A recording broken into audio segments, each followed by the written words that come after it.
उत्तर भारत के एक छोटे से गांव में रघु नाम का एक गरीब किसान अपनी बूढ़ी मां और इकलौती बेटी गुड़िया के साथ रहता था। पत्नी को खो चुका था और अब उसकी पूरी दुनिया बस उसकी बेटी थी। गुड़िया न सिर्फ पढ़ाई में होशियार थी, बल्कि स्वभाव में भी बेहद सीधी सादी और संस्कारी। रघु मेहनत मजदूरी करके जैसे तैसे घर चलाता था। कभी खेत में काम, कभी बैलों के पीछे हल, मगर जमीन बंजर होती जा रही थी और उधार चढ़ता जा रहा था। एक दिन रघु की मां की तबीयत अचानक बहुत बिगड़ गई। गांव के वैद्य ने बताया कि अब इलाज केवल शहर में संभव है, और वह भी तुरंत। रघु के पास पैसे नहीं थे, कोई जमीन नहीं बची थी गिरवी रखने को। वो गांव के साहूकारों के पास गया, पर सबने इनकार कर दिया।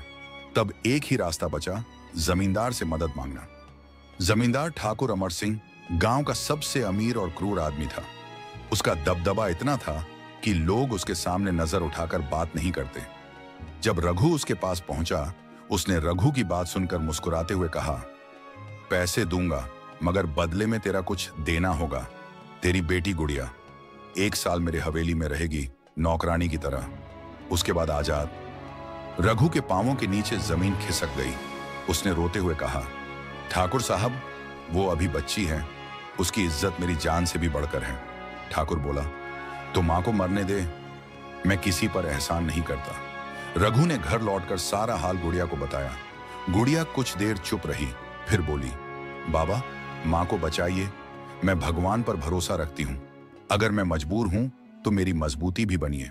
गुड़िया को ठाकुर की हवेली भेज दिया गया। दिन भर झाड़ू पोंछा, बर्तन, कपड़े, खाना सब काम करती। ठाकुर की बुरी नजरें हर वक्त उसका पीछा करती थीं, मगर गुड़िया बेहद समझदार थी। वह हर बार बहाना बनाकर चालाकी से बच निकलती। एक दिन ठाकुर ने जबरदस्ती उसका हाथ पकड़ लिया और घसीटते हुए अपने कमरे में ले जाने लगा।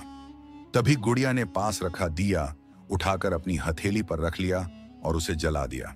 उसने तेज आवाज में कहा, ठाकुर, बेटी का सौदा किया है, उसकी आत्मा का नहीं। जिस हाथ से मुझे छूने की कोशिश की है, पहले इस अग्नि से गुजर। ठाकुर घबरा गया, मगर धमकी दी, अगर मुंह खोला तो तुझे और तेरे बाप को गांव से बाहर फेंक दूंगा। उसी दिन गांव में एक रहस्यमय फकीर आया। वह दरवाजे दरवाजे भिक्षा मांगता, मगर लोगों की आंखों में झांकता रहता था। जब वह रघु के घर पहुंचा तो गुड़िया की कहानी सुनकर बोला, बेटी ने अपनी इज्जत बचाई है, अब उसे इंसाफ भी मिलेगा। फकीर सीधा राजधानी की ओर निकल पड़ा। सुल्तान के दरबार। सुल्तान के सामने फकीर ने पूरी कहानी बयान की। उसने गुड़िया की जली हुई हथेली की तस्वीर भी दिखाई। सुल्तान ने तत्काल आदेश दिया कि ठाकुर को दरबार में हाजिर किया जाए और गुड़िया को भी बुलाया जाए। दरबार में जब सुल्तान ने सच्चाई जानी तो ठाकुर की घमंड से भरी आंखें नीचे झुक गईं। गुड़िया ने आंखों में आंसू लिए हाथ उठाकर कहा, हुजूर, मैंने कभी कोई गुनाह नहीं किया। मेरी गरीबी का मजाक न बने, मेरी इज्जत का सौदा न हो। सुल्तान ने गर्जना की, जिसने बेटी को सौदा समझा, आज वो खुद नीलाम होगा।